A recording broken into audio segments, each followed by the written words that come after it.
Mm.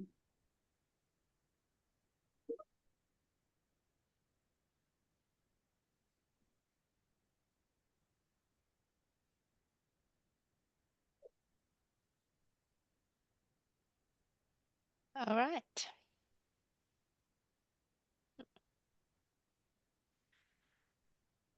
Over to you, Kongnui, if you'd like Sure. to. Stop. Okay. Hello, everyone. A very good afternoon to everyone here. Thanks for making yourself available for this very exciting and timely topic from our panel. This is one of the second last webinar series for ASCILITE. And so I will hand over to our panel chair today, who is Danny. Over to you, Danny. Thank you so much, Kongnui. And I'd like to start by saying good afternoon to everyone, and Jingri, welcome. My name is Dani Logan-Fleming, and I'm delighted to be chairing today's panel as a part of my role as ASCILITE's 2025 Community Fellow. I'm joining you today from Upper Coomera in Queensland and acknowledge the Belungeon people of the Bundjalung Nation in the Yungaber language group as the traditional custodians of the lands where I live and work. I pay my respects to elders past, present, and emerging, and I'd like to extend that respect to all First Nations people who might be joining us today. Now, you might be thinking, where do I know that name from? If you've come across interactive oral assessments, that's probably where. Over the past decade, I've worked with more than 40 institutions across Australia and internationally, sharing this approach openly so others can adapt it for their students. My focus has always been on helping educators design assessments that build confidence, connection, and integrity, the things that matter most to learning. This year, that work has grown into a broader question.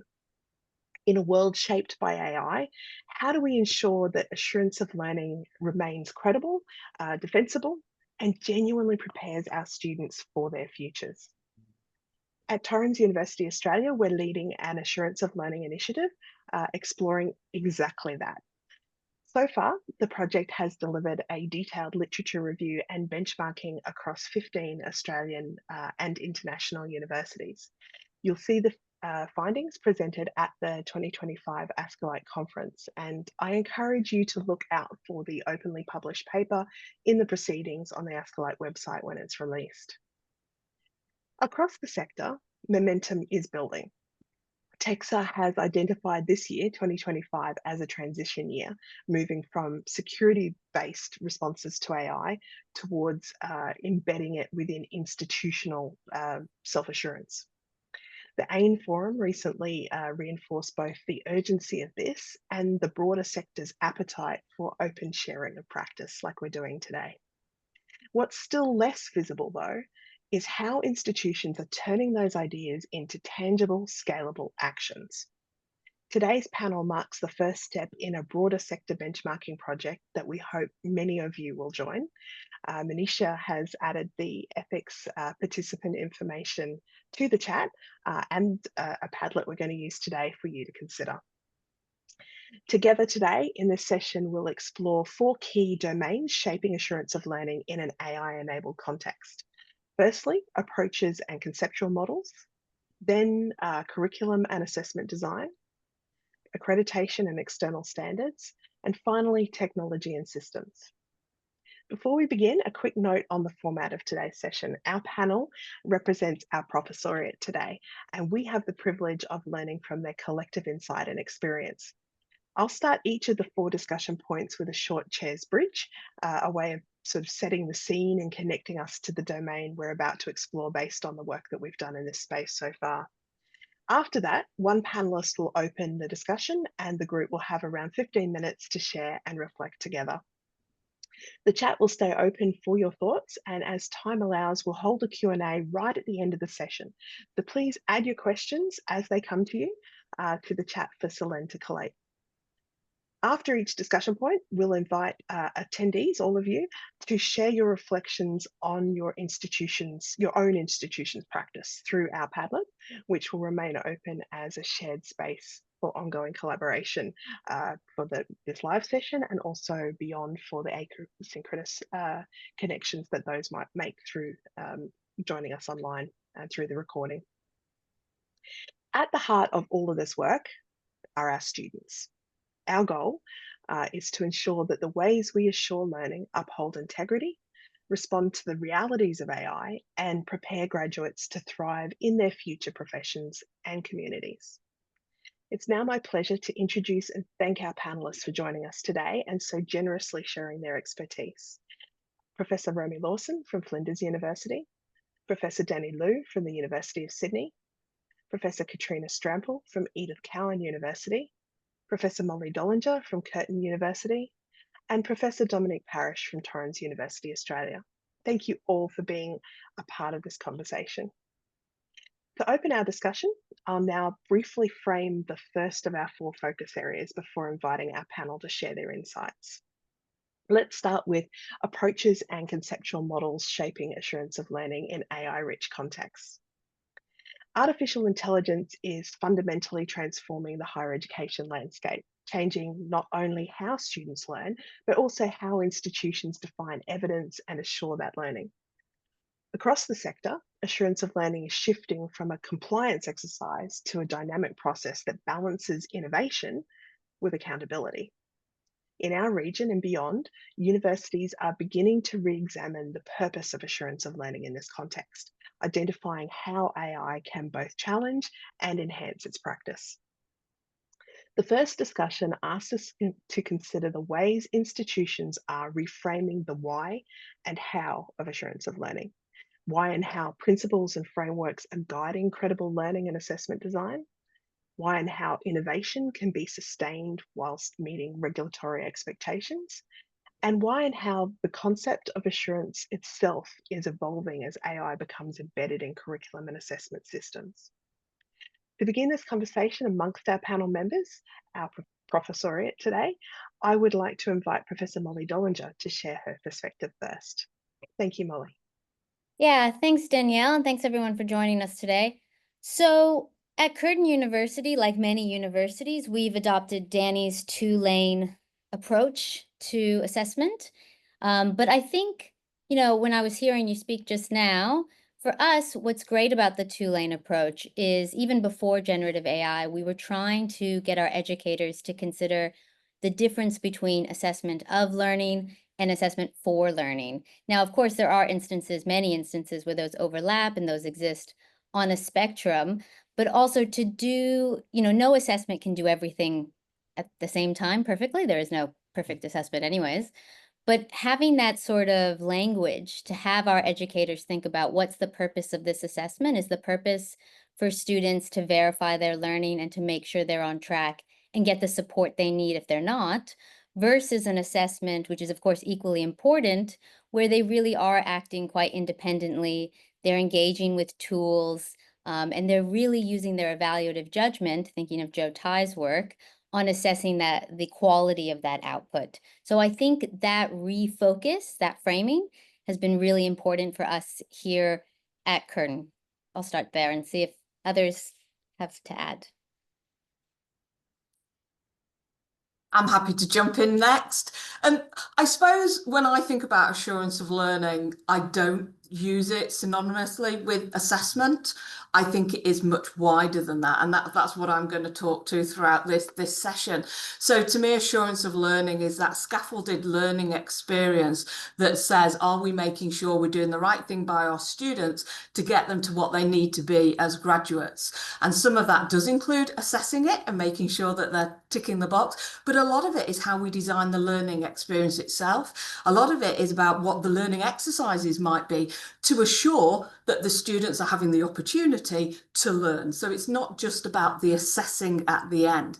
And when you take that as a wider kind of thought about what assurance of learning is, it does go beyond that, assessment piece on its own. And I think when you think about AI is part of a tool of how we learn, this day and age. So how do we embed, how do we thread AI throughout that learning experience to assure that the students are learning what we want them to learn as graduates? Now, to me, we need to, as universities, to be ensuring that our graduates are using ethical practice in using AI in what they do.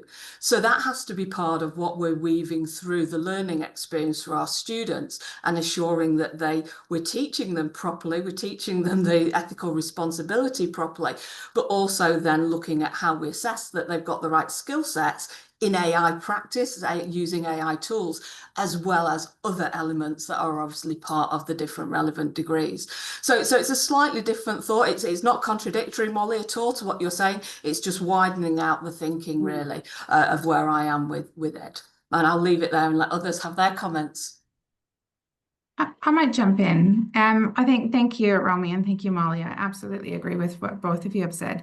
I think at ECU, one of the things, and I know many universities are doing this, is refocusing on our course learning outcomes. So we know that for a long time, we've had gaps with the fragmented nature of the way that we've designed our courses and our programs, and our assessments within those aligned to the unit learning outcomes. So we're really starting from the process, going back right to the beginning and thinking about, first of all, are our course learning outcomes still fit for purpose? And then to Romi's point, I think we need to adapt them a little bit so that they do express to students that they do need to be able to become productive and ethical users of AI. That needs to be threaded throughout the curriculum. But we need to be really super focused on how we are progressively developing our students aligned to those course learning outcomes and assessing them. And I think we've all been doing that to some extent for some time, but I do think that there have been gaps. So that's where we've gone back to start.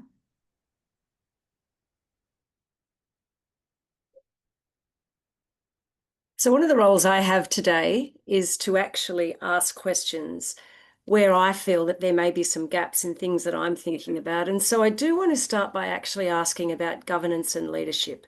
Our roles in our institutions are, they can be very contradictory and complicated at times, because on the one hand, we do have these pressures to be responsible and to ensure that we are meeting the the requirements of TEQSA in a guise that looks, what our senior leadership thinks it should look like. But on the other hand, we want to be progressing and we want to be innovative. And, Romi, I love your notion of widening it from assessment, because I do think we are becoming quite narrow in our thinking about assurance of learning, purely because we have these external pressures that are requiring us to do that. So I want to throw open, and maybe Danny, because we haven't heard from you yet, I'm going to challenge you first about governance and leadership mechanisms. How are you sustaining and balancing that innovation and accountability that we all have to grapple with? I think grapple is the right word. I don't know if we have any magic answers to that. Governance leadership. I think one of the things is giving enough agency to academics and students to be able to explore this for themselves. One of the big challenges that we faced initially with deploying Tulane was one of the biggest complaints, I guess, about it was, does this mean we only have two kinds of assessment now? How do we explore? How do we be academics? How do we actually, have creative license to do what we need to do for our particular discipline? And so around the kind of governance angle, it's saying, well, yes, there are these kind of overarching rules, but then they're going to be flavors within these rules that you can actually nuance it to your particular context. So I think that's quite an important part of governance. To balance that kind of accountability, because we want to make sure there's assurance, but also the innovation to allow people to explore within particular confines.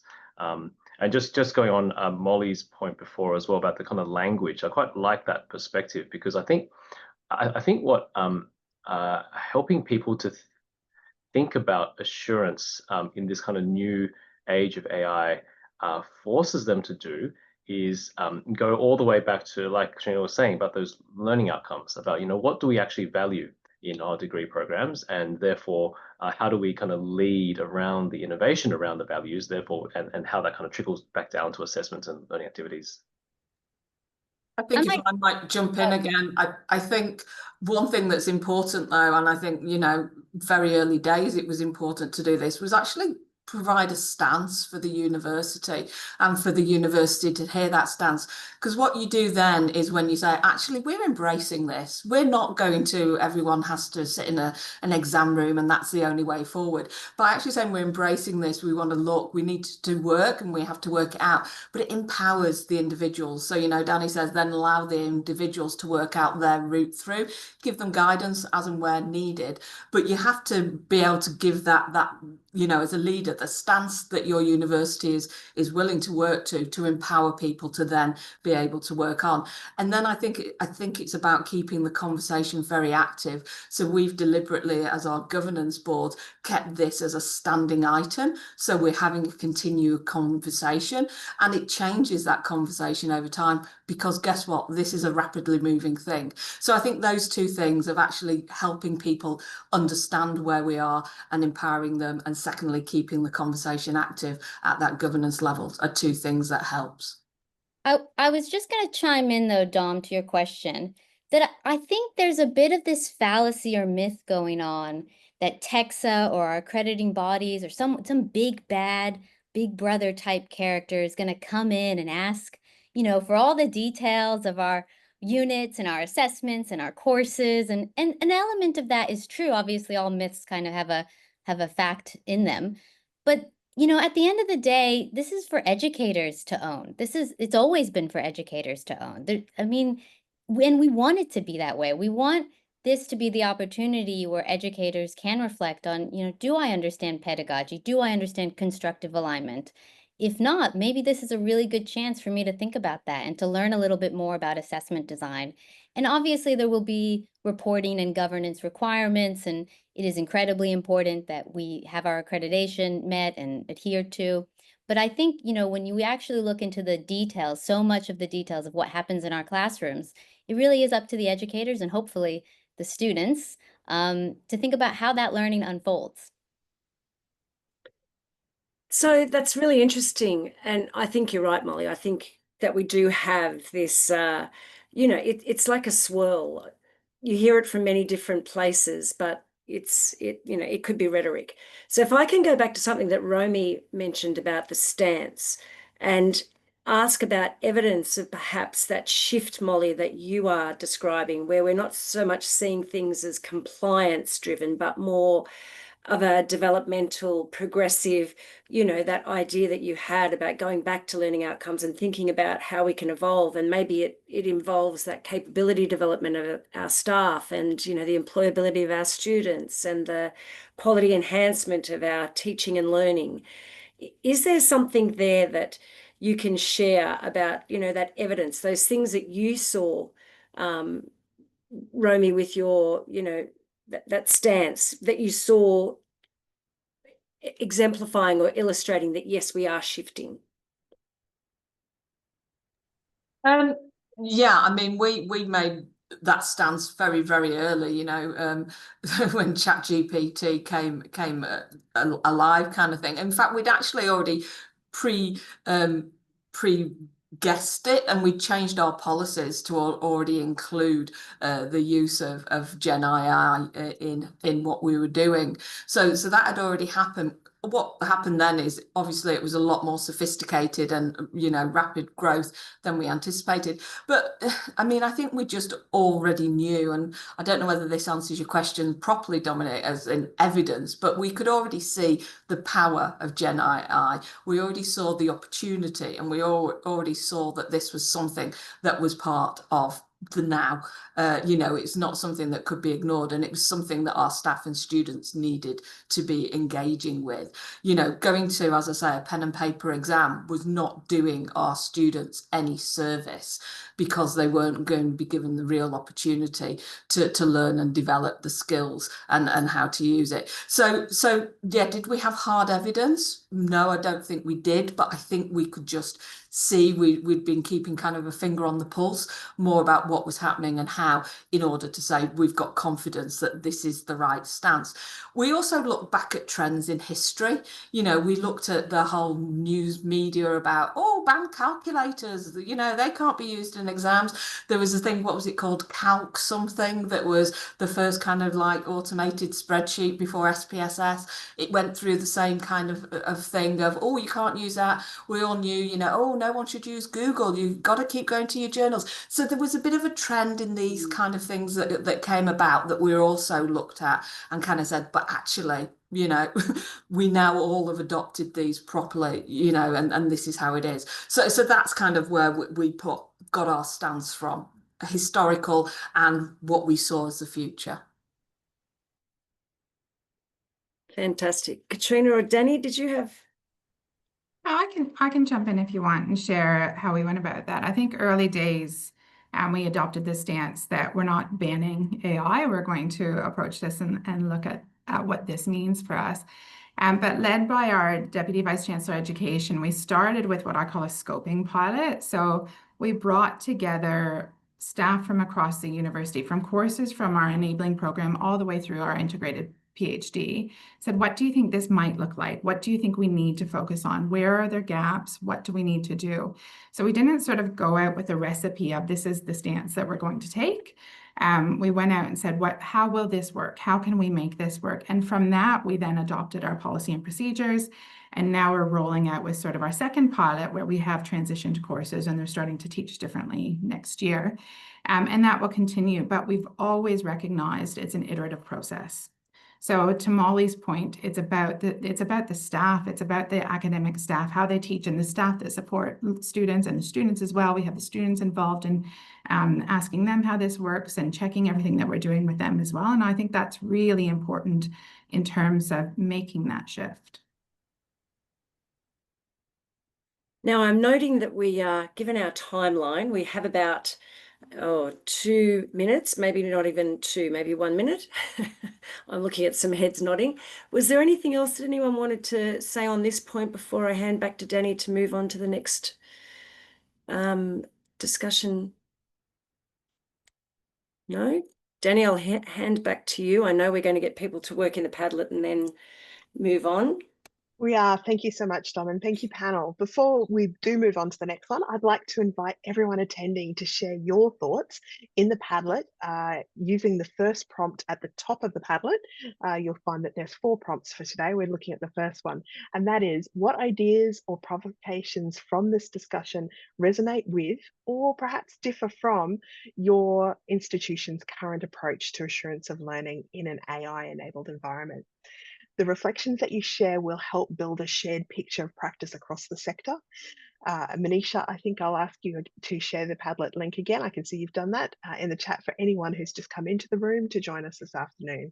I will note that we're at capacity. I believe the room capacity is at 100, and there's all sorts of emails coming in from people who'd like to join us. So we'll be sharing the recording afterwards, but unfortunately we are at room capacity. So if you pop out, I'm sure there's somebody waiting to come in.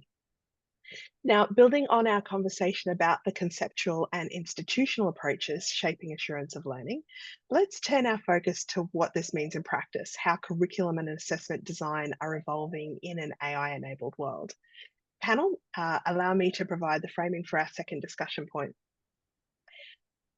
Curriculum and assessment design are undergoing significant change as artificial intelligence becomes part of the learning environment. Across the sector, institutions are finding new ways to uphold academic and disciplinary integrity while embracing the creative and analytical possibilities that AI offers. This includes reimagining feedback and rubrics to support authentic demonstration of learning and designing assessments that help students use AI ethically and effectively. Learning management systems and integrations such as e-portfolios are now being used not only to deliver assessments, but together with curriculum management systems, they're being used to help assure learning and provide deeper data-informed insights into student progress. This discussion invites us to consider how curriculum and assessment design can remain credible, inclusive, and meaningful in an AI-enabled world. And to begin, I'd like to invite Katrina to share your perspective first, please. Great, thanks, Danny. I think most of you know by now that at ECU, we are moving, not all of our units will have assessments. So we're moving to a very different approach where we have what we call learning units and assessment units. And in our learning units, we are really focusing on providing students opportunity to engage with AI, to learn, to develop their capabilities, to get feedback, personalized feedback that's really meaningful and aligned to the course learning outcomes. and to develop within those. But we're also implementing assessment units that have holistic integrative assessment pieces that are assessing the course learning outcomes for each stage of the course. And that are then providing students, again, with feedback. So very much taking a qualitative approach to that. We're removing marks and grades from our learning units. They will become what we call grading schema 2 or pass-fail. And then really focusing in on how students bring together that learning in those assessment units. So to support that, I think this, you might sort of jump into this a little bit more later, but to support that, we're really looking at the evidence of learning. So we've refocused everything to learning, the process of learning, the evidence of learning. And with that, we are looking at portfolio tools to support that and be part of all of both the learning units evaluation, but also the assessment units alongside integrative assessment tasks. I love that, Katrina. I think that's a great way to go. And, you know, the kind of comments that I was going to make, I hope echo what you're doing. You know, it is about that scaffolded journey.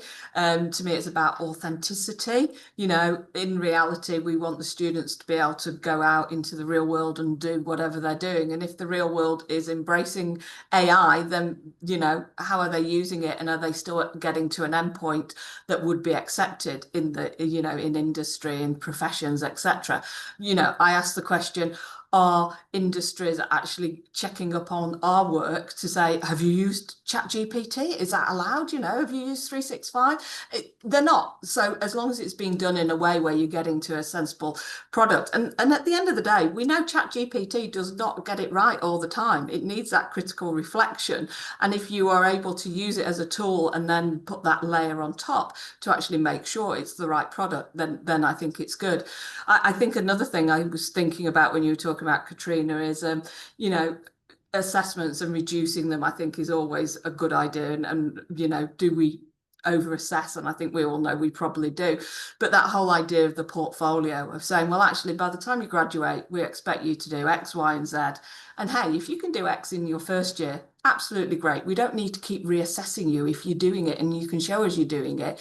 But you decide how you can show us X, Y, and Z, rather than it being this very, you know, much of you'll write an essay on this, you'll do an exam on that kind of thing. So I think that kind of thinking, you know, very much works in line with what you're talking about. And Dominic and I used to work together one time, and just made me reflect when you were talking about the pass fail.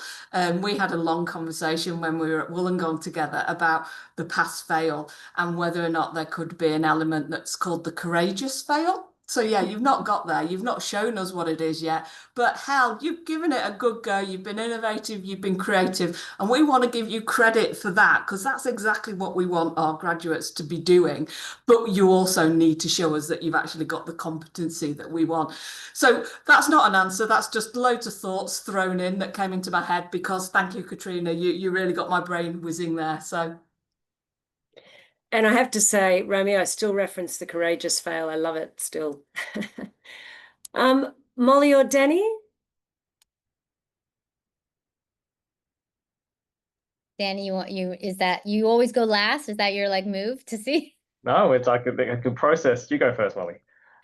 I mean, I was just going to say that for me, I was a little hung up on the word evolved, right? Because like, I'm always thinking, how is this different than what we were already saying before AI? So like, I think, you know, the focus on less assessment, the focus on better feedback for our students. I mean, hopefully those were things we were talking about for a long time.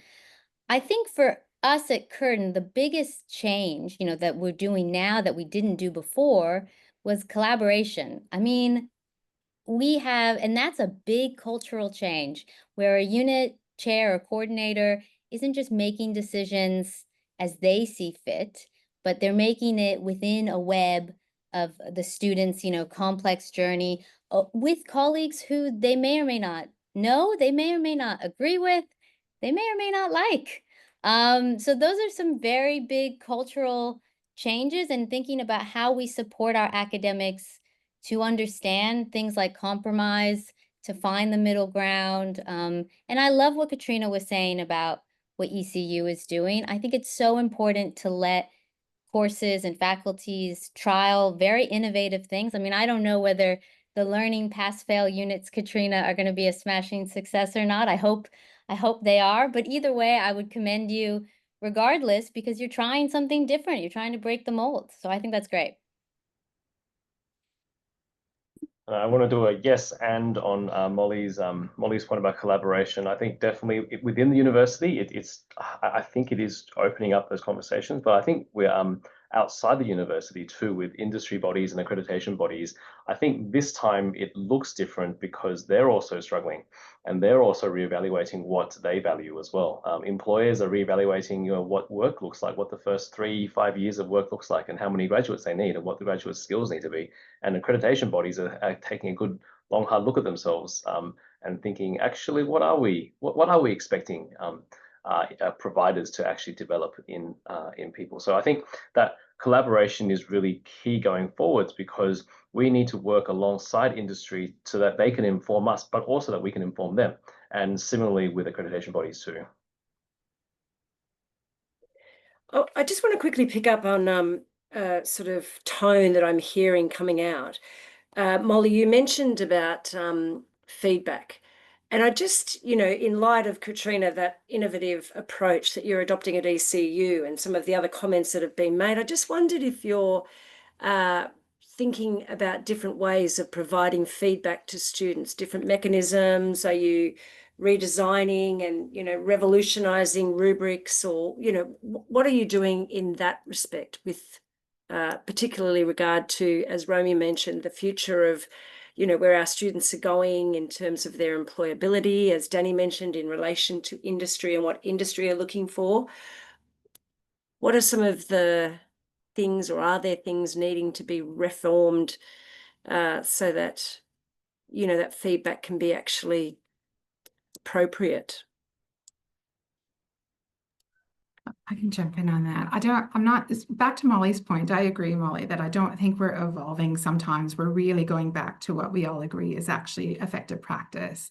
And I think in many ways for us, what we're doing with feedback is exactly that. We're leaning into feedback literacy for staff and students, something that we've always been talking about. But really, this is the opportunity to do that, to teach students about feedback and what it means to receive feedback and what to do with it. But also to look at, this is probably the same with all students at all universities, or most students.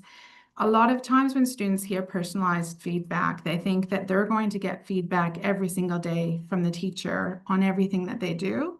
And that's not sustainable or scalable. So we're really thinking about how we support students to understand what feedback is from their peers, how to be evaluative of their own work and really take that on and understand that, how to use tools to provide themselves with feedback, and also how to recognize global feedback in the classroom. So we're doing a lot of work with our staff as well around feedback practices. I don't think feedback's consistent across any course or discipline or university.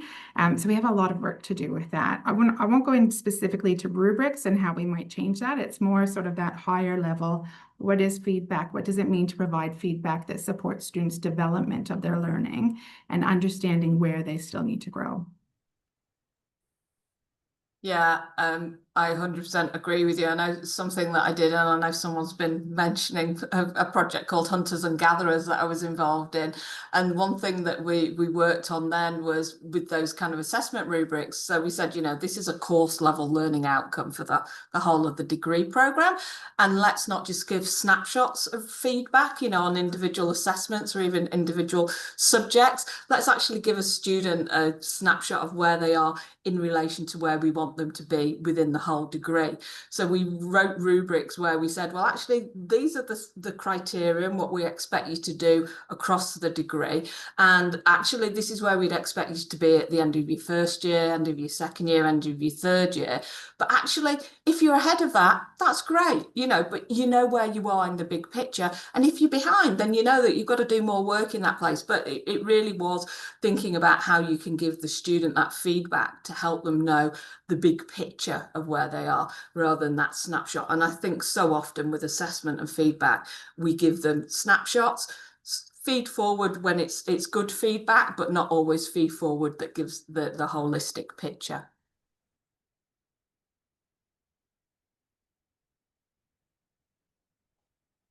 Mollie or Danny, nothing else to add?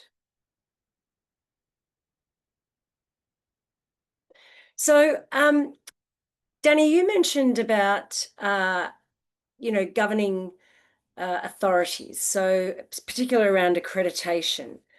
Are you seeing any discipline-specific strategies evolving, or not evolving? I'll refrain from using that evolving, Mollie.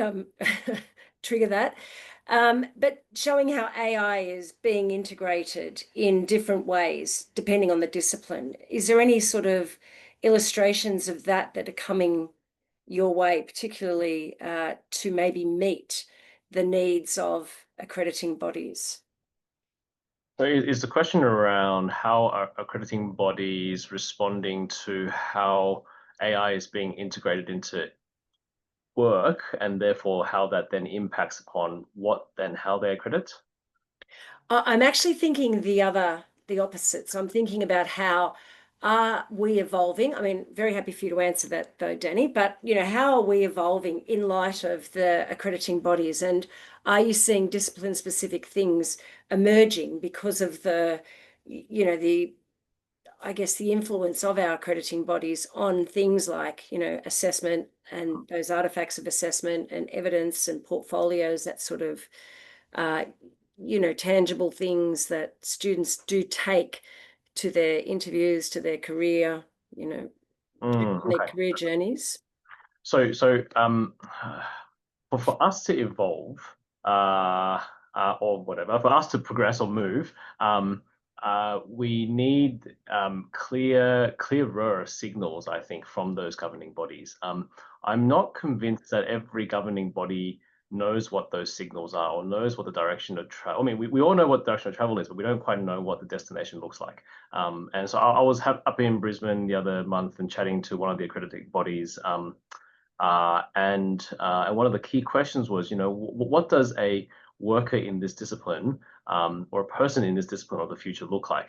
And the reflection from the accrediting board was really quite astounding and encouraging, because they were saying all kind of non-disciplinary things, like, they have to be problem solvers, they have to be really good at relating and being human with other people and that kind of stuff. I'm going to reveal which body I talk to, but I think the accrediting bodies need to have a think about what that means and what kind of direction they want us to face ahead in, and then they need to kind of tweak around the sides their accreditation standards and how they work with us for us to then be able to respond. Because until they do that and kind of balance what industry is doing as well, we are in a way kind of waiting for them to tell us what the direction is.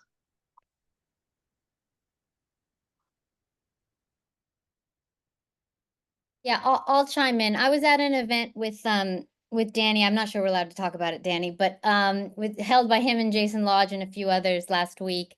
And there was a pitch. We were trying to break, the mold, and one of them was around a universal degree, because it's so true that when we talk to various accrediting bodies or professional bodies, they all say they're special and unique and totally different than everybody else. But then, of course, they all say the same things about what they want from the graduate. So in the context of AI and in the context that, content knowledge is probably going to be even less important than it already is, and instead it's going to be about skills and capabilities and so on. How much does it make sense to really be testing on their working memory and so on? I also, though, just wanted to comment, because I guess I'm still kind of processing what Katrina and Romi were saying a second ago about feedback, which is, I think a lot about the work conducted by Yuso and Yenmin out of Cradle about how we standardize students and how we put them in really confined boxes about how they must perform and how they must demonstrate their knowledge, and how that is completely at odds with the kind of graduates that we say we want to create. And I think that tension just really hasn't been resolved. And I don't think it's really being resolved right now either, because we're all focusing on the assurance of learning, which is important. But I think that's the next coming thing for us, which is how do we really create individuals who look different, who perform different, who have different expertise within this standardized, massed higher education context. I 100% agree with you, Mollie. It's a great point. And, one thing that I have said for a long time is, you know, if we are going to use assessment rubrics, let's not make them 100% of what the assessments are about, because it doesn't allow for that, you know, secret sauce, that extra special stuff that a student might bring that we want them to bring. You know, there's no room to actually reward it. So perhaps, you know, we shouldn't ever try and mark to 100%, and we allow some for bringing that extra to it in that way. So yeah, it's not about just trying to get cardboard cutouts that are all exactly the same. It's allowing for that individuality. It's really important. Thanks, Romi. We might move on to the next provocation. If you want to lead us in that, Danny. Well, thanks, Dom. But first, thank you very much, everyone. And as we're considering these examples that you've given us, I'd like to invite everyone attending today to return to the Padlet now. And just to clarify, if you'd like to hit the plus button beside the prompt, so we're working on the second one at the moment, it'll allow you to add a post that doesn't capture your name, and we'll keep it anonymous at this point, but we will remove any kind of indications that are there in the data set when we extract it. I'd like to invite everyone to think about the question, how is your institution evolving curriculum and assessment to sustain credible, ethical, and authentic learning in an AI-enabled world? Manisha, if you wouldn't mind sharing the Padlet link again in the chat. There's been a few people that have come in to join us. And if everyone could direct your thoughts back to there. I can't tell you how important it is to try and capture what's happening out there as best as we can in your reflections. So I thank everyone for contributing to that as we go. Now let's step back and consider how these changes intersect with accreditation, assurance of learning, and external standards that we've been talking about, the frameworks that underpin much of our work in learning and teaching. And to position this, let's consider that as artificial intelligence reshapes how learning is designed, assessed, and reported, the relationship between innovation, assurance, and compliance is being redefined, touching on a little bit of what Romi was saying there. Assurance of learning and accreditation processes are evolving to reflect the realities of AI-enabled education, where questions of authorship, integrity, and evidence of learning are becoming increasingly complex. At the same time, industry expectations, as Danny was saying, are shifting. Employers now seek graduates who can think critically, apply AI responsibly, and demonstrate professional judgment in technology-rich environments. This means assurance frameworks must speak not only to academic standards, but also to employability, capability, and relevance in the modern workplace. Institutions, accrediting bodies, and industry partners are beginning to reinterpret frameworks such as TEQSA, AQF, and say AACSB standards to recognise these changing capabilities. Alongside new tensions between innovation and compliance, we're also seeing opportunities for collaboration that sustain credibility, trust, and shared responsibility for graduate outcomes. This discussion point explores how shared principles and frameworks might ensure consistency, integrity, and transparency across the sector in an AI-informed world. And to begin this discussion point, I would like to invite Romi, please, to share your perspective with us first. Thanks. And I think Danny gave a really good grounding to this. You know, I do think that professional bodies, industry want to have the conversation and are very embracing of the conversation. And I think it shifts the question for us, not have students used Gen AI in their work, but how well have they used Gen AI in the work? Because I was at Microsoft earlier in the year and they were talking about 85% of jobs now would within their PD talk about having Gen AI skills. So, you know, it's our responsibility to not just say we're checking up on how, you know, have you used it or not? It's actually our responsibility to be educating people about how to use it. And I know I've kind of made that point before, but I really think it's important. It's about how well people can use it to actually get to that endpoint that they're trying to do. I think that the way forward is about open conversation and collaboration. You know, we're not here in an ivory tower as a university to say we will do what we want and that's good enough. We're there to say we're here to create the future skills and needs of the sector, as the country, of globally. So what does that need to look like? And actually learning and listening from industry, professional bodies, from the government, different agendas and so on. That's really important. I think the other bit that you could think about this when you're talking about external parts is also, you know, what we have to do under legislation and, you know, what those higher education standards look like.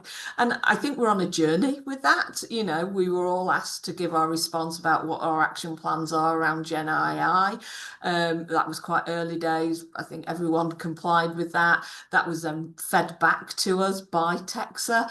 TEQSA then come back with their guidelines around it. And then we, you know, I think most people have been doing gap analysis to see where were we, where do we need to be, and then readdressing their action plans. So to me, that's quite a nice evolution that we're going on, and a journey with TEQSA. It's not come in very heavy-handed to say, this is it, this is how it has to be. And I'm hoping that that's how we'll continue to evolve with that kind of legislation kind of and standards side to it. So those are the kind of two thoughts that I had in relation to those areas.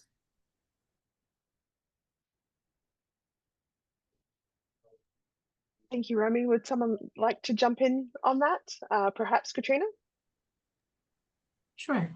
I won't jump in. Thanks, Romi, and I absolutely agree with you. And I think, you know, we're all sort of waiting to see what changes we might see in the higher education standards framework, and potentially the AQF as well, and other legislation. But I think in terms of accrediting bodies and industry, something that you said, Danielle, around really the changing capabilities, it kind of keeps me coming back to, there are new capabilities, of course there are, with AI and what that looks like and how that aligns to industry requirements. And just being a contributing member of society, I think we have responsibility there with different capability development as well. But a lot of the capabilities that we really need to be developing in students, as Danny said, are the ones that really we should have been focusing on for quite some time. You know, critical thinking and problem solving and creative thinking, communication skills.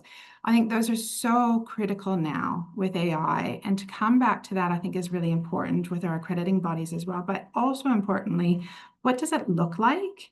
And I think that's been a challenge for a long time. I think a lot of what we do in the university and how that aligns with industry, there sometimes is a misalignment in terms of what does learning look like? What do these capabilities in practice look like? And how can we better align those? And I think it's something that we all probably really need to work on. And it does require that collaboration that Mollie's been talking about and Danny's been talking about, that close collaboration, and not just one university with an accrediting body, but all of us together working towards that.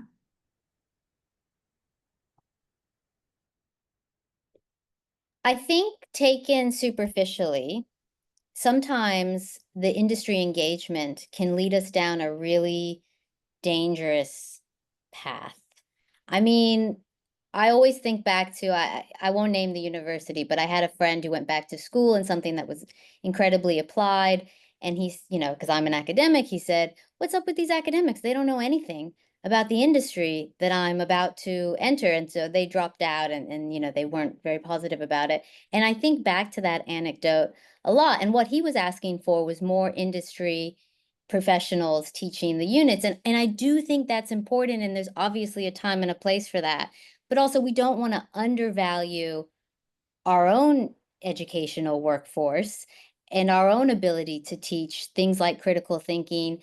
And all of that comes back to that earlier point around the importance of having that pedagogical training to make sure that our educators are truly adding value in a very unique and special way that they wouldn't get under an apprenticeship model. That's not to say that industry shouldn't be engaged as well, but there, I mean, you should do something and you should do it well. So our teachers should be wonderful educators and truly understand how to support students' development, and our industry should open their eyes to what's going to happen when they, or what's already happening when they go into that profession. So I just think balancing that and making sure that one isn't more important or less than the other is really important moving forward.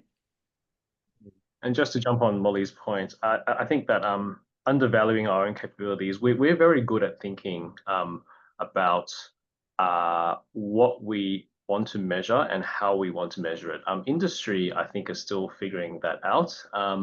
Mollie's heard this story before, but I was having a chat with the HR people from a major tech company last month, and they were reflecting on their interview process, and they were saying how, you know, we run people through these, you know, coding interviews online, and we run them through all these online kind of assessment processes, and then we find the people who are, you know, really good at leveraging AI to make massive progress on these open-ended problems in a limited time.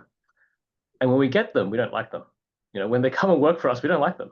And I said to them, well, then what do you value truly? And they said, well, actually, no, I don't think we value that ability to have the AI literacy and to be able to make massive progress and use AI while you're programming. But what we actually value when we think about it is we value people who can be developed. We value people who have the attitude of openness and learning. And we want those people. We like those people, but we're not getting them. And so the discovery of what industry values going forwards, I think, is something maybe we can support them to think through, and also then the measurement of then how to actually get those people that they value and how to put in place the evaluation or assessment approaches that actually allow them to find the people they want, something we may be able to work with them on as well.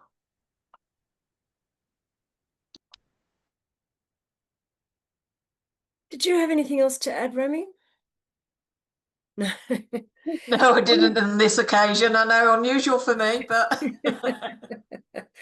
I sort of wanted to pick up on something that was taboo. I think, Mollie, you mentioned a bit earlier, and it's about the collaborations, the sector-wide collaborations that we are seeing emerging, particularly around this area, AI and assurance of learning and assessment.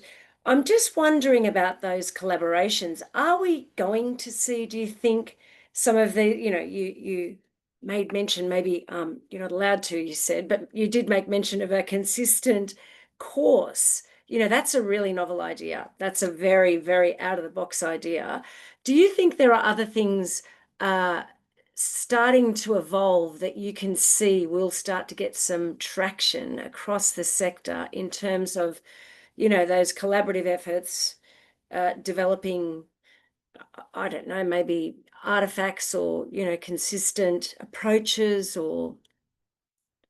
Yeah, I mean, I think we are starting to see it here at Curtin. We have some more courses that are both engaging with their industry partners, their student partners, their graduates, as well as each other.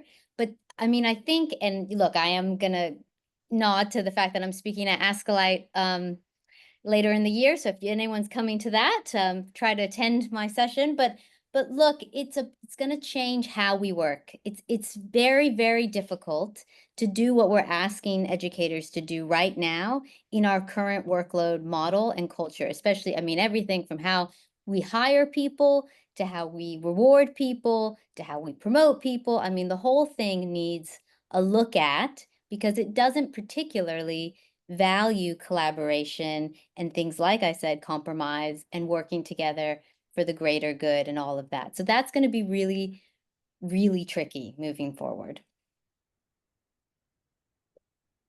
I think one of the things also is when we try and design something and put time and energy into it, it's a moving feast. We've talked about the rapid pace that it's moving. So I think in a way some of the skills is more about not just understanding a technology as where it is at this moment in time, but it's understanding about how to use it and what the critical thinking needs to look like and that ethical practice, you know, which I know everyone's been talking to. So it might be that about how we use tools rather than the tools themselves. Anyone else have any thoughts on that?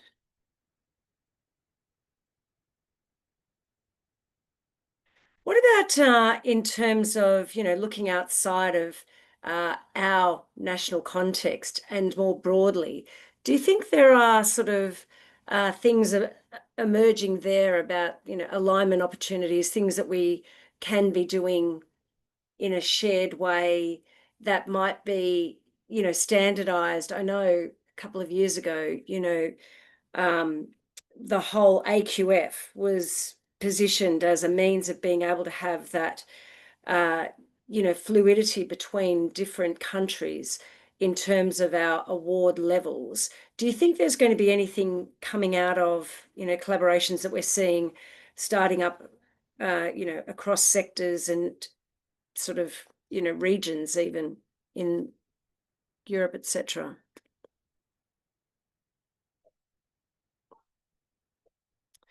I thought I saw a bite there from you, Mollie, but maybe not. No. Okay. Did anyone else have anything else to add to this topic? I might just jump in a little bit, Dominique. I don't know in terms of sharing in the way that you've just discussed it. I don't know. I think we have to wait and see. And certainly there are other regions that are more aligned to what the Australian higher education sector is moving forward in, not all areas.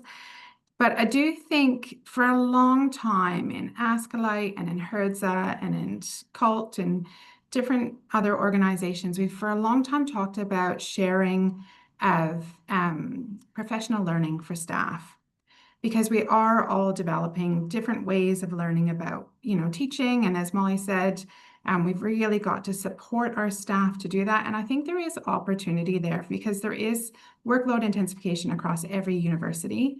We are all scrambling now to do this and to develop essentially probably mostly the same professional learning opportunities for our staff. I think there are real opportunities there. Thanks, Katrina. Danny, I might hand back to you to move on to our next provocation. Thank you so much, Dominique, and thank you to all the panel members for your insights there. As we've heard, the interplay between sort of innovation, integrity, and compliance is central to how institutions are navigating this space.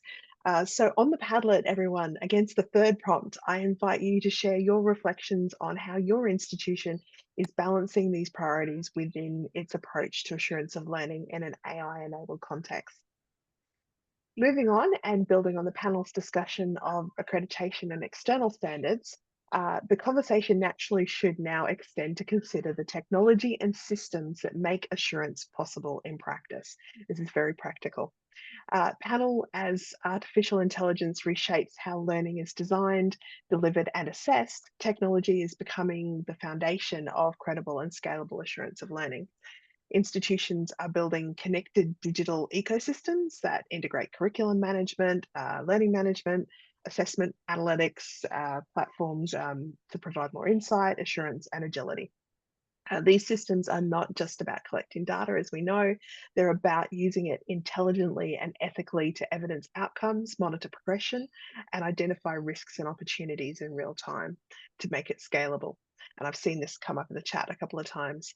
At the same time, we are balancing institutions that are considering how to ensure that technology remains an enabler of integrity, inclusivity, and continuous improvement rather than a constraint of innovation. System says no.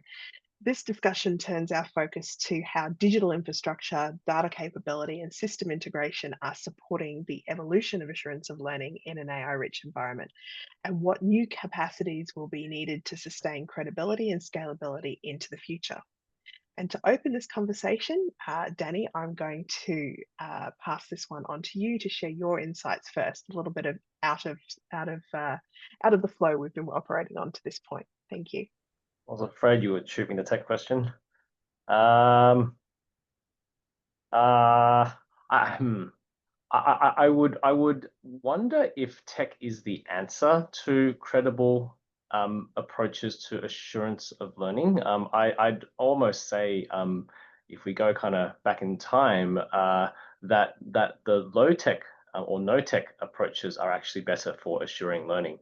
I am of the opinion that in terms of assessment, the assurance of learning can't happen online, which poses challenges for many institutions that teach distance courses. So I'm very supportive of online learning. I'm just not convinced that online assurance of learning works in the present state. So I'd say that people need to have a good think about whether and how the technology can, whether it actually does support assurance. Okay, Danny and I don't always see eye to eye. I just want to separate online learning, which is amazing and wonderful, and I'm sure there's people in this room who have spent their lives working on it, from assessment, from online assessment. So I think what Danny is referring to is online assessment and not, I mean, we all know online learning is a thing. It obviously, I mean, it's happening right now. So yeah, I think Danny, that's what, that's what you meant. Definitely. Okay. So online learning, yes, definitely online learning. Just online secure assessment, I think is too challenging right now. Yeah. Yep. But jumping in when, taking your point, Mollie, and the point that I tried to make at the beginning, and you've probably articulated better than myself, that more holistic kind of view. Some of the tools are about the mapping and looking at that student journey in that scaffolding way all the way along, not just about the assessment and, is it seen to have academic integrity and what's been submitted or not. So I think there's those kind of tools that we need to think about how do we do that to make sure that what we're doing and how we're developing our students to be the graduates, we're actually fully understand, and we've got a mechanism to make sure that it's happening, and we can track and give the students that real time feedback to know where they are in the process and where they need to go in order to be able to succeed. So to me, we need to think about how we use technology in that way as well. Yeah, I absolutely agree with that, Romi. And I think for me, there's certainly learning technologies that we need to be looking at and adopting, and we're changing our roadmap and adopting fit for purpose learning technologies that complement each other. But I think the support for staff in the technologies that can use it, and I think there's opportunity there. I don't think we've realized that as well as we could have, or the vendors have. I think there's at the moment, a lot of the vendors are sort of keeping up. What does use of AI look like? How can we do this? How can we better support universities? I think we will get there. I don't think we're there yet. I think the data insights that we have been looking, and the analytics that we've been looking at for a long time, are really critical to our student success. And we have, again, ECU certainly has a way to go with that.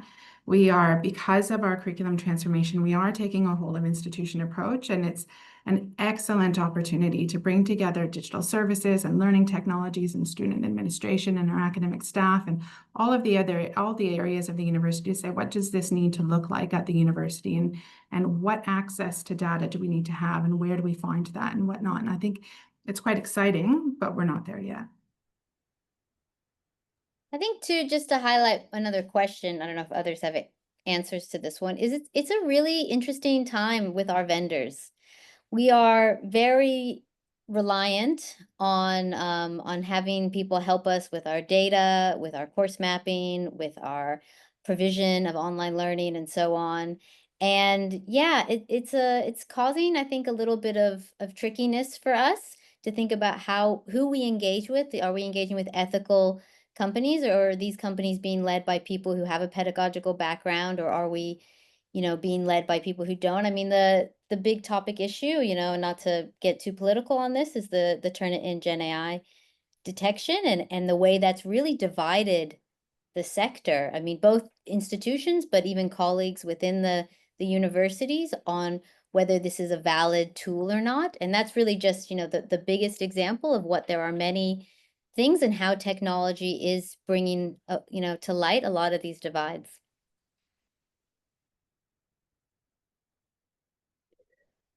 Mollie, are there any, or any of the panelists actually? I'm really interested in this, growing debate, because I know I've been engaged in it quite a bit lately around AI detection tools, around use of data and predictive analytics, etc., to be able to start to identify learning risks, maybe, which is a very real dilemma in relation to AI, and that discourse around learning risks, I think, is what is actually gaining momentum and interest.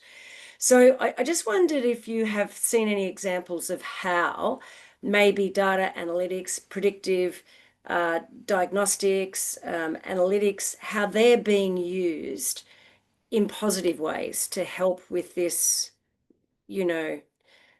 issue that we're probably all grappling with at the moment. I noticed you were nodding there for a little while, Danny, so maybe I said something that might have sparked a thought in your mind that you may want to share. No, happy for others to go.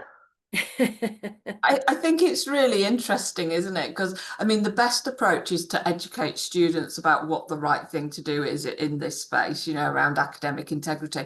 You know, we turn it in. This isn't a tool for us to catch you out, to police you. This is actually a tool to educate you so you can do a better job. Use it so you can develop what you're submitting and make sure you're submitting the right thing. You know, that kind of thing.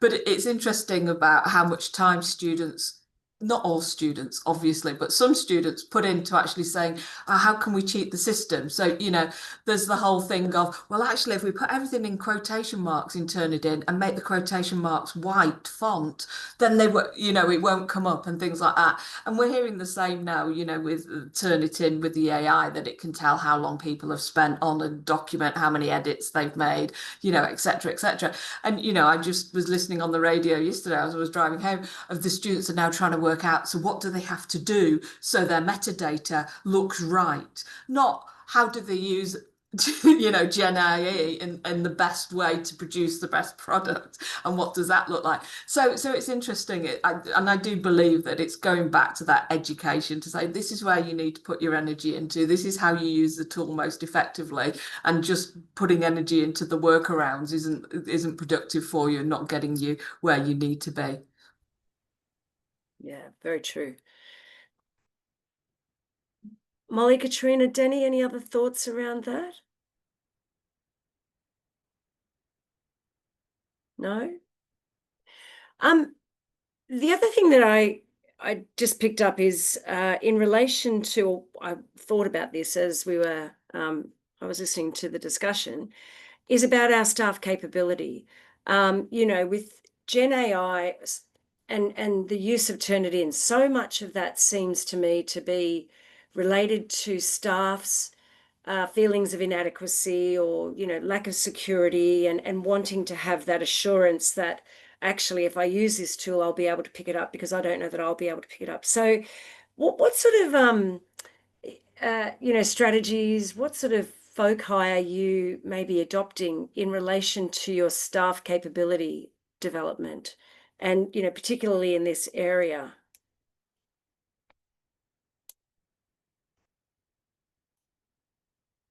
I mean, I'll quickly chip in because you know me, but you know, when we talk about the skills that are needed for students, we also need to think about what AI literacy is for staff as well. So, you know, that has to be part of your strategic plan around what you're doing. It's not just students, it's supporting staff. It's supporting our professional staff to look at how we can help and support them in what they do. So it has to be a very holistic view that's taken. I've not got all the answers, but I know that it has to be holistic. So I'll just start the conversation. Any other thoughts? I just think, I mean, again, this isn't really new, you know, staff capability and pedagogical training, old issues discussed for a long time. But I do think we have to take it really slow. We have to let people be at their own journey. I mean, if you've heard me present, you'll often know that at Curtin we joke about Mary, Larry, and Gary, but they're like our three educator personas that we often test our ideas across. And so we have to find ways that speak to both, you know, our very high achieving star educators, go for lots of awards, that type, as well as overworked staff, as well as staff who are brand new to teaching and perhaps love research and don't actually love teaching, and so are looking for the easiest, simplest way for them to meet the policy and adhere to standards. So I think it's just really important that we come up with everything. And I mean, I know I already said this, but I do think it really is going to come to how we conceptualize workload and how we think about supporting staff, because tweaking around the edges of this will not solve what we are trying to solve. Thanks, Mollie. Look, I will move us along then, and we'll move to our last provocation, particularly given that apparently there are some great questions in the chat. So we do want to get to questions as quick as possible. So I'll hand back to you, Danny. Thank you, Dom. And in good news, that was our last provocation. So we are moving straight on to the Q&A.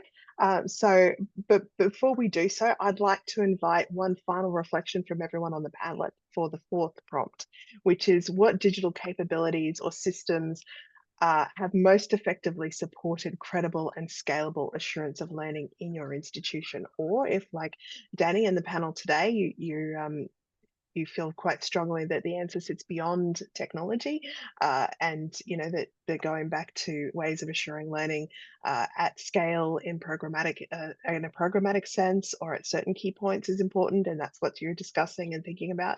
Please share that with us as well. Your contributions will help highlight the practical enablers that make assurance work in the real context that we're discussing. So panel, what I would like to do is draw the session together now from the very rich sharing that we've had today. It's clear that assurance of learning in the age of AI extends far beyond frameworks, systems, or assessment design. It represents a mindset, one that embraces innovation with integrity and sees assurance as a shared responsibility across academic, professional, and industry communities. Embedding assurance of learning as a credible and sustainable practice will require cultural and policy shifts, as we've talked about. Institutions will need to move from compliance-driven approaches towards reflective, evidence-informed practice that fosters adaptability, trust, and continuous improvement. It will also depend on leadership commitment, staff capability, and a willingness to engage constructively with emerging technologies and new ways of learning. AI is just the latest fire, really, isn't it? And we want to build systems that will allow us to continue to move forward, regardless of what comes at the sector in the years to come. So to open our Q&A, I'd like to start by asking the panel, what mindset, policy, or cultural shifts are most critical for embedding assurance of learning as a credible, future-ready, and sustainable practice across higher education? Dom, I would like to ask you perhaps to start us off with this one. Thanks, Danny. Look, I think the most critical shift that we need is a mindset shift. And, this afternoon's discussion has been really affirming of that in terms of moving from treating assurance of learning as a compliance exercise to seeing it as a more strategic capability that's going to build trust and credibility in how we evidence learning more broadly than just in an assessment in an AI-enabled world. I also think that there's, a real need for us to think about not defending not using assurance of learning as a defense against AI, but rather to see it as a means of being able to promote integrity and also that, beautiful nexus between human understanding and the possibilities of technology. Katrina and Mollie both have their microphones open. So Katrina, I might pass to you first, seeing as you're at the top of my screen. Sure. Look, I think I agree, and that's what I've been reflecting on through the whole conversation, is that I think the mindset shift, and I'm certainly not the first one to say this, we've heard it from Kath Ellis, we've heard it from Jason Lodge, we've heard it from others, we need to focus on the process of learning. And I think that's for our staff and our students and our accrediting bodies and our industry bodies. I think that's really quite critical. And moving away from, as Mollie said, moving away from just distinct units that have continued to fragment the experience for students and the experience for staff as well, really towards that whole of course approach with the collaboration of staff to really support students to develop their learning, I think is really, really important. And so I think just continuing every conversation that we have comes back to, including about academic integrity and academic misconduct, comes back to, has the student learned? And how do we know? And I think that really needs to drive us in the sector. Mollie? I really enjoyed Mark's comment in the chat just now, which is building off of what Katrina just said, but not just focusing on the measurement of learning, but the process of learning. I think that's really important. I mean, I don't have anything profound to say other than to say that I hope all of this helps us recognize that assessment design and curriculum design are really hard, and we should value it more, and we should recognize it as a real skill, because yeah, it's not easy. So I hope that's come to the forefront now. Romi? Yeah, again, I don't think I've got anything profound. I think what you said about it's a shift in mindset's important. Mollie, I 100% agree about this is a skill that, you know, it's really important that we have in the sector and that we use appropriately. And so really the heart of it, as is so many things, it's the people. It's, you know, the technology is just an enabler. What makes this actually work is the people, and investing time and energy in people to help and support them to be able to, you know, help us through these things as they come up. And Danny? I'll pop in something to the I just popped the link into The Opposite of Cheating, which is a book by Tricia Bertram-Gallant and David Rettinger in the US. I really like this book because I picked it up thinking, you know, this will have the answers to academic integrity, and all the book talks about really is just good teaching. And it's like, what? This is not what I signed up for. But at the end of the day, that is exactly what assurance of learning is. Like Romi was saying before, it's the whole picture of learning. So I think the mindset shift I want to encourage people towards is see yourself not as cops, but as teachers.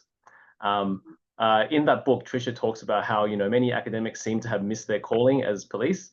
And we go through and say, you know, no, we need to lock it down. We need to control. We need to stop them from doing X, Y, Z. But really what we need to do is we need to be the teachers in their lives, the guides to nurture their productive and their effective use and responsible use of AI.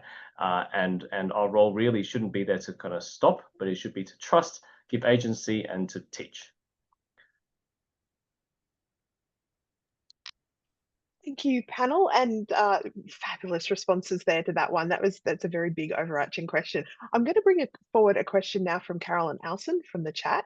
And she's asked, how can we design scalable feedback systems that give students meaningful insights into their course progress while still supporting the broader assurance of learning feedback loop for continuous improvement?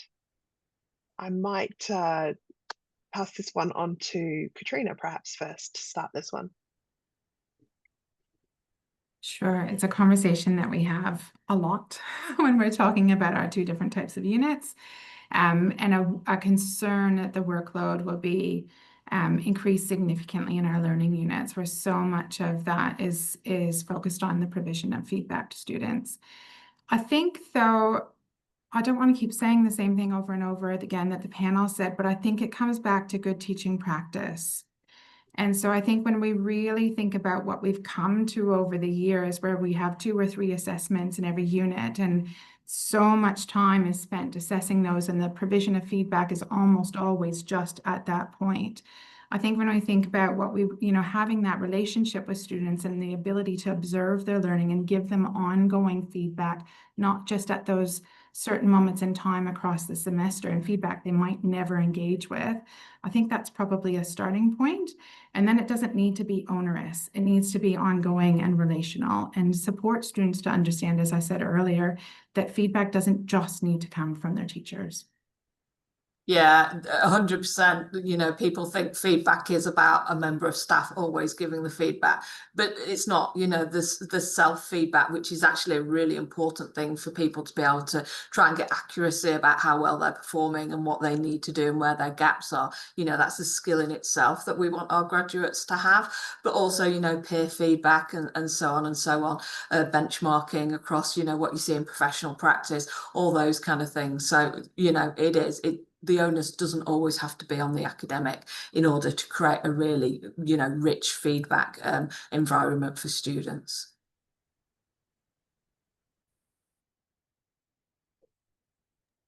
Thank you very much. Does anyone else have another comment on that one, or we'll move on to our next question? Okay, excellent. Thank you. All right, so now I'm going to bring this forward. There's been a few questions that sort of links into this one. As universities move toward programmatic and authentic assessment, how can assurance of learning frameworks evolve to recognize experimentation, failure, and learning through iteration, and I guess innovation as well, in those, you know, safe places to try and but also to fail? Danny's nodding there. Danny, did you have something to share first on that one for us? I was nodding in the hope that that someone else would answer this. Katrina, Okay. Mollie, Romi, save me. That's okay. That's all But right. I think Mollie's been saying it all the way through. It is about that pedagogical design, that how we actually create things, that's really important. And the more time and energy we put into that design, the better it's going to look like. So, Mollie, I don't want to take your words because you've been articulating it so beautifully all the way through. Thanks. I am triggered by the word authentic. I know that with 9 minutes left in this panel, this is not the time to have this conversation. But I do think the word authentic is something I try actively not to use but if the question is around how we can create more programmatic assessment, I feel like we've discussed that. I think if the question is around how we create learning that will better resemble the workplace, if that's what we're calling as authentic, I think that's important, but again, it goes back to my earlier point that that's a fine line, and we also need to be careful of that. And I think Australia, more so than my home country of the United States, has always toyed a little closely with vocational when it comes to our higher education sector. And when sectors do that, they leave themselves open, more open, I should say, to then students and the community wondering what is the value of a higher education degree if it's too closely just mimicking the workplace and an apprenticeship model. So that's something that universities should be very conscious of when they're putting that in their marketing materials and selling that as the message to students, because I truly believe that the universities are much, much more than just preparing students for their graduate job. It's about creating whole of person, and that whole idea of creating someone with a great value system is going to be a leader. Thanks, Mollie. I take the same issue with the real world learning.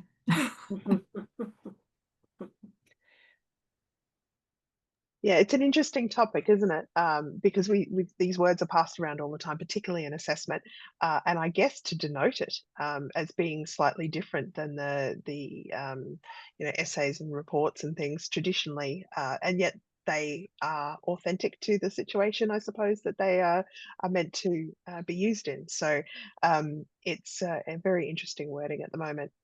So I'm going to pass on another question now from Tanya Johnson. And Romi, I think this probably comes to you because it's talking about the old assuringlearning.com site that was such a valuable sector resource.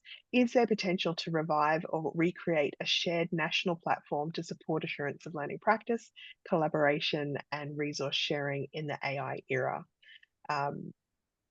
Yeah, so Over Tanya to and I have been having a side conversation during this session. She asked me, what happened to it? It got hijacked and it's got some very unsavory material, so don't look it up. I honestly, I didn't have the skill set to try and rescue it, but what I have committed to Tanya, just as far as that Hunters and Gatherers page is, I will go back to the person who created it in the first place and see whether or not he can do a rescue mission. That's just one. I think things have moved on since then. This is a few years ago. So yes, I think there is, it would be a great idea that there was actually a sector-wide and we get information from lots and lots of different sources and lots of different tools. Because, as I say, where I was a few years ago, things have really progressed since then. But there may be a few nuggets from my work that could be helpful. But I will try and bring that together. But I don't know who's the person going to put it together as a sector-wide one, who's going to take on that challenge, whether or not it's something that we could approach for funding to get something to help support this. Maybe that could be the way forward. That's a really good point, Romi. And I think that's what we're trying to start today, really. And what we have started today is a real genuine and open sharing. Dominique, do you have some thoughts on this? On the website, Daddy? Oh, just on the notion of that collaboration, that shared assurance of learning space. We've struggled to benchmark effectively because so much of what happens with assurance of learning sits behind paywalls. It sits behind and in policies and in things that we can't necessarily access in systems, in the way things are done. And so it's been so fabulous to have you all here to discuss the practicalities and the operationalization of many things, as well as the the reasons we do and reasons we don't. But what I'm seeing come through in the chat and in the Padlet is the need for lots of practical support and lots of people that are keen to share, but also learn from everyone else. And so I guess what I'm asking the panel is, do you see an opportunity for uplifting this collaboration further, and where might it sit? Can I make one comment on that, Dani? Because I know this is being driven by some conversations we're having in our institution about our desire to have a public-facing site where we can put or house a lot of this work that we've been doing.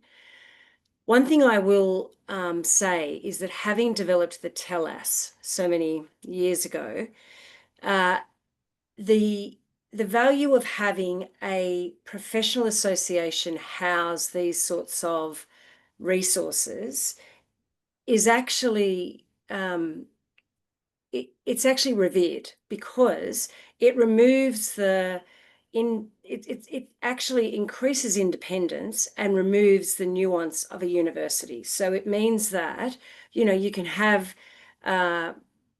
shared work, shared research, shared resources. And we know that years ago, the Carrick Exchange it started off as, and then it became the ALTC Exchange. You know, you remember the whole idea that was underpinning that work was about repurposing, resharing, and, you know, having that sort of collaborative effort from universities. People didn't want to engage with that forum, mostly because they didn't want to give away their IP, so a lot of this work, so long as what we identified in research that I did all those years ago with actually with ASCILITE, was that you really need to be able to warrant and accredit the people or the institutions that are you know, providing those resources, and, you know, some form of recognition, reward sort of thing,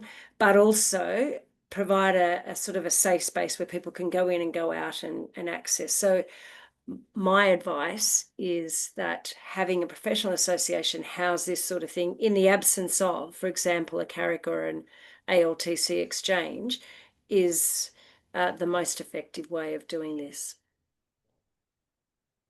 Excellent. Dom, does it have anyone disagree or have any other thoughts? Mollie, any thoughts there? No? Danny? Okay, excellent. Thank you so much, everybody. I'm noticing the time, and unfortunately, it's just one of those sessions that has gone. It's been so brilliant to have you all. Thank you so much to our panelists, and thank you so much to all our attendees. We've had so many people stay for almost the entire session, and we actually had many people in the waiting room who couldn't get in. So apologies if you're watching the recording and couldn't get through into the live session today. We really value your input onto the Padlet afterwards. I would like to again thank the panelists for their time and their rich sharing. I'd like to indicate also, Manisha, if you'd like to share a slide, this is the first in 5 sessions that we're going to do talking about assurance of learning, and also talking about innovation and how we can continue to cultivate that in higher education at a time where there's so much fear, I suppose, and clamping down and policies and things around AI, concerns around it. We're very hopeful of sort of seeding the notion of fluidity, of tolerance for innovation as we move through to the end of the year, and what that can look like in our higher education sector as it pertains to not just innovation and assessment, but assurance of learning and innovation in our learning and teaching ways of working as well. So we invite everybody here. Each session isn't the same, they're all different, and today's panel has really kicked us off well. Next stop on the tour is ACODE on the 14th of November. So if people would like to register, we'd love to have you there, and Manisha will share the links in the chat for that as well. So with that, I thank you all for your time, and I look forward to seeing you in future sessions and continuing the conversation. Thank you everyone for joining us.